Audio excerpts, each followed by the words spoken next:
Em um dia comum de verão, um grupo de caiaquistas navegava pelos rios que cercavam a cordilheira de Kamardaban, no sul da Sibéria. Aquele lugar era isolado, silencioso e não havia sinal de civilização por perto. Até que esse silêncio foi interrompido por um grito. Uma menina saiu da floresta cambaleando, em choque e pedindo ajuda. Ela já estava machucada e mal conseguia explicar o que tinha acontecido. Aquela era a Valentina, de 17 anos, a única sobrevivente de uma expedição que tinha subido aquela montanha dias antes. Quando a Valentina contou o que aconteceu lá em cima, parecia absurdo demais para ser verdade. Eu sou a Mari Reis e toda a semana eu trago histórias de crimes reais, terror e mistério. E se você gosta desse tipo de narrativa, já aproveita para se inscrever no canal e também deixa um like nesse vídeo para me ajudar na divulgação. Dito isso, então vamos para o caso de hoje. Em 1993, a Lyudmila Korovina era um nome bem conhecido para quem fazia trilhas e expedições lá na Rússia.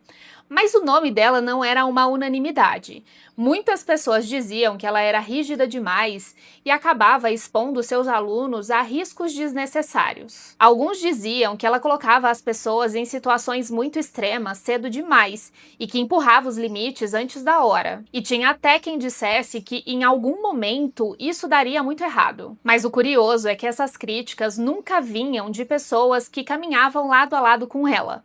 Para os alunos, eles viam a Lyudmila de uma outra forma. Ela era considerada uma mulher muito forte e ela basicamente sabia sempre o que fazer. Ela nunca demonstrava medo, até mesmo quando as coisas saíam fora do controle. A Lyudmila continuava sempre com a postura muito forte e segura, e isso transmitia segurança para os alunos que acreditavam que algo grave nunca aconteceria. Mas esses cuidados não ficavam só lá na montanha. No acampamento, ela sempre verificava se os alunos estavam bem, se tinham comido, se estavam aquecidos.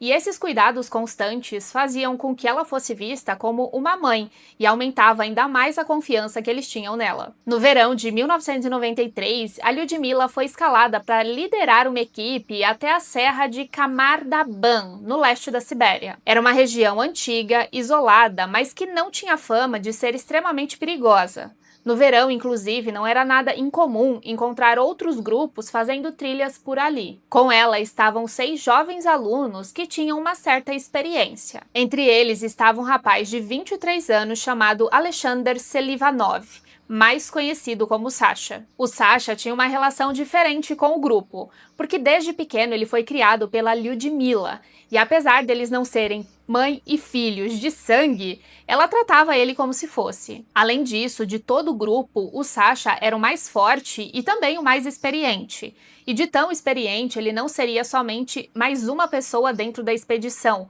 ele seria o braço direito da Lyudmila. Os outros integrantes eram a Tatiana, de 24 anos, o Denis, de 19, a Victoria, de 16, o Timur, de 15, e a Valentina, de 17 anos. A expedição começou oficialmente no dia 2 de agosto, e o plano deles era muito simples. O grupo sairia da cidade de Murino e seguiria até o lago Baikal, e a partir dali atravessaria a região em direção ao topo da serra de Kamardaban. Depois, desceriam pelo outro lado. A montanha não era considerada perigosa. Na realidade, nesse período, existiam vários grupos que faziam as mesmas trilhas. Inclusive, um desses grupos era comandado pela filha legítima da Lyudmila, e eles se encontrariam alguns dias para frente em um determinado ponto. Até ali, tudo parecia normal, planejado e sob controle. No começo, o grupo avançava em um ritmo bem tranquilo. Eles riam, conversavam, e naquele momento não parecia que seria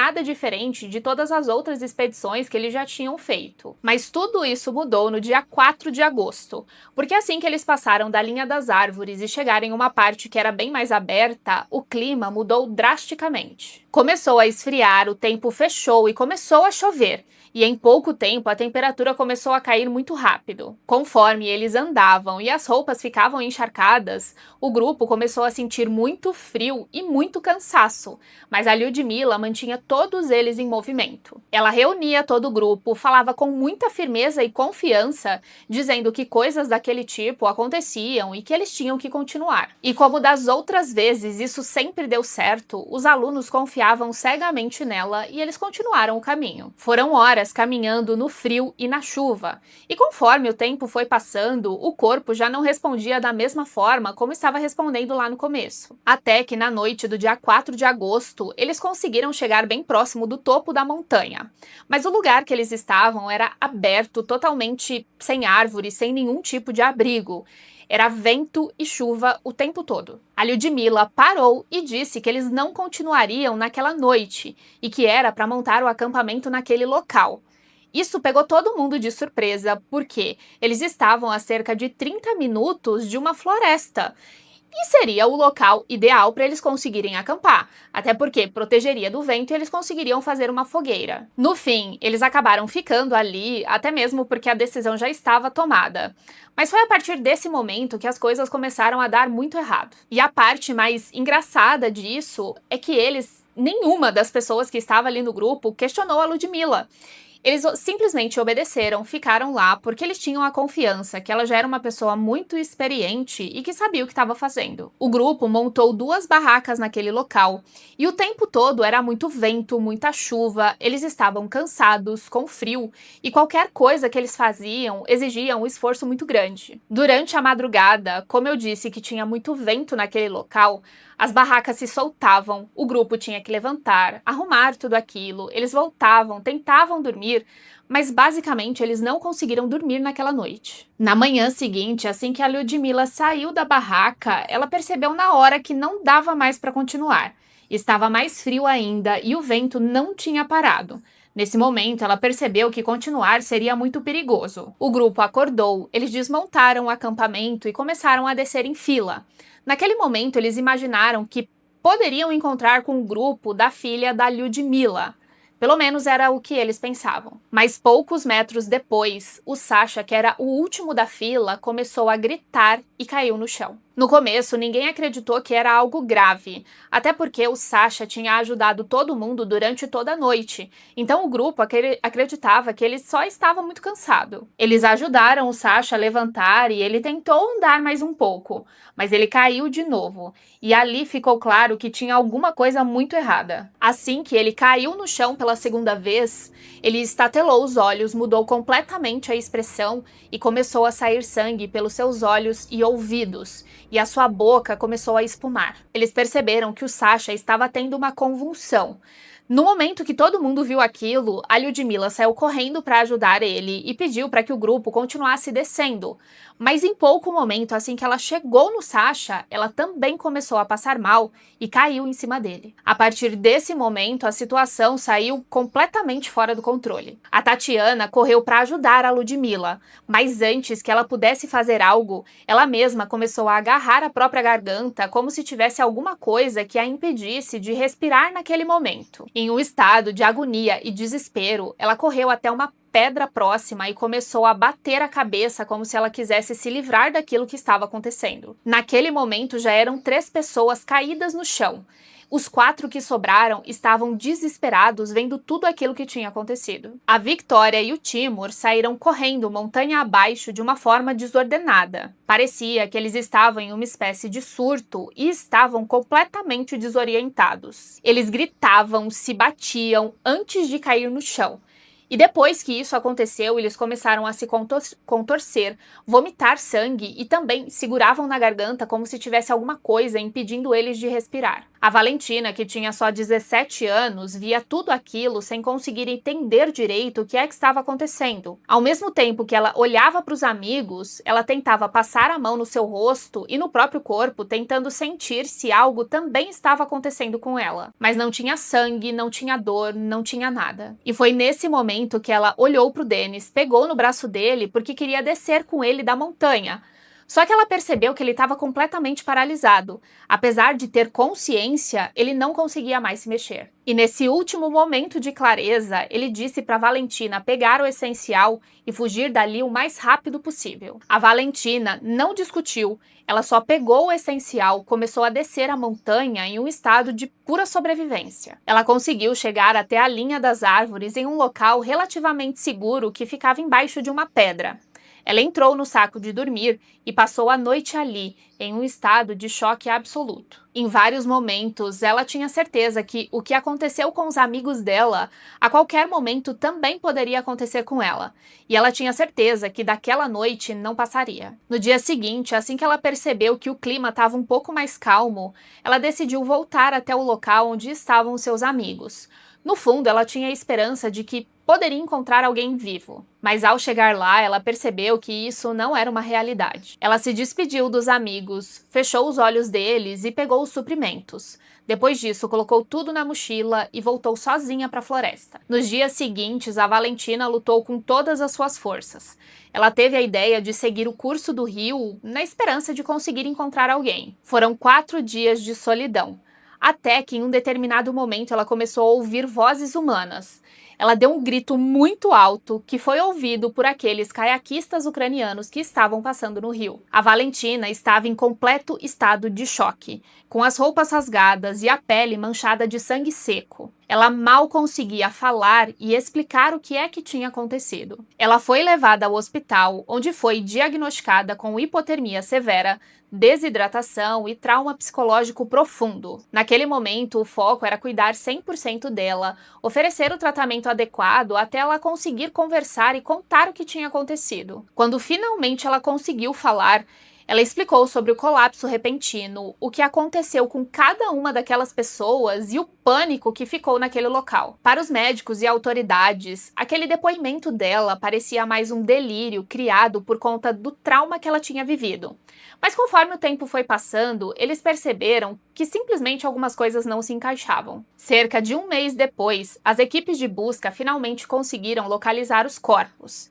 E é a partir desse momento que a história deixa de ser apenas uma tragédia terrível e começa a se transformar em um mistério. Os corpos estavam espalhados pela encosta da montanha, exatamente nos locais em que a Valentina disse, mas eles estavam em posições estranhas, difíceis de explicar como sendo somente uma descida desordenada. Alguns integrantes estavam quase sem nenhuma roupa. Outros pareciam que tinham tentado tirá-las, e alguns estavam encurvados como se tivessem sentido uma dor muito forte. As autópsias foram feitas e no papel o laudo parecia previsível para um caso de montanha. A causa apontada foi hipotermia, com alguns fatores que costumavam aparecer nesse tipo de situação: deficiência de proteína, desgaste físico extremo e danos severos nos pulmões, como um edema pulmonar agudo, algo que realmente pode acontecer no frio extremo, mas que raramente atinge um grupo inteiro de uma forma tão fulminante. Mas até esse ponto não tem nada tão fora do comum para um local tão hostil. Mas o laudo não explicava os sintomas que a Valentina descreveu. Não havia nenhuma causa apontada para o sangramento dos orifícios, não havia nenhuma causa para as convulsões e nenhuma explicação para o colapso repentino de um grupo de jovens que estavam saudáveis e bem há poucos momentos. E o detalhe mais inquietante dessa história inteira é que a Valentina nunca apresentou os mesmos sinais e sintomas que os amigos apresentaram naquele momento. Ainda assim, o caso foi encerrado como um acidente. No relatório constava que a maioria teria perdido a vida por hipotermia e que a líder do grupo, Lyudmila, sofreu um ataque cardíaco. E olhando de fora, com exceção dos sintomas de sangramento e convulsão, os outros sintomas realmente fazem sentido. Quando a pessoa entra em estado de hipotermia, ela sente um calor muito grande e ela começa a tirar as roupas, indicando que possivelmente isso também aconteceu. O problema é que quando você começa a olhar o caso com um pouco mais de cuidado e atenção, você percebe que as coisas simplesmente não batem. Todos eles passaram mal quase no mesmo tempo. Os sintomas não eram os mesmos de hipotermia comum, e o laudo não explicava por que aquilo aconteceu daquela forma. Com o tempo, o caso acabou sendo esquecido fora da Rússia. A Valentina seguiu a sua vida como deu e praticamente o caso tinha acabado ali. Mas para algumas pessoas, o caso não tinha sido completamente resolvido. Muitos jornalistas, pesquisadores e curiosos começaram a lembrar de um outro caso que também aconteceu de uma forma bem estranha. Décadas antes, lá em 1959, um outro grupo de montanhistas russos tinha perdido a vida de um jeito que também era bem difícil de explicar. O caso ficou conhecido como Passo Dyatlov. É um caso bem famoso, cheio de teorias, investigações e perguntas que nunca tiveram uma resposta clara. Os casos não eram iguais, mas eles tinham semelhanças muito grandes que começaram a incomodar. Em Dyatlov também teve uma decisão estranha de acampar em uma área aberta. Também teve gente saindo da barraca de uma forma desordenada. Também teve corpos encontrados com pouca roupa e em posições difíceis de explicar. E também teve uma explicação oficial que muita gente não engoliu. Só para vocês terem uma noção rápida desse caso, em Dyatlov, algumas pessoas, não todas, foram encontradas sem língua, sem olhos e com traços de radiação na roupa. E a explicação oficial foi que tinha também sido um acidente, no caso uma avalanche. Mas até hoje o caso não convence muita gente. Então você tem dois grupos diferentes, em épocas diferentes, mas ambos sob o domínio do inverno do território russo. O mesmo tipo de mistério e a mesma sensação de que alguma coisa não batia. O caso segue oficialmente encerrado como um acidente, como se aquelas pessoas realmente tivessem tido hipotermia. E como eu falei para vocês, eles tiveram sintomas que realmente mostram que isso aconteceu. Mas também tem aqueles outros pontos estranhos que ninguém ainda conseguiu explicar. E é isso, gente! Esse é o caso de hoje. Eu espero que vocês tenham gostado. É o primeiro vídeo de 2026. E se você puder, deixa um like nesse vídeo, se inscreve no canal. E se também puder deixar qualquer comentário, pode ser até um emoji, só para me ajudar na divulgação, eu agradeço muito. Um grande beijo e até o próximo vídeo!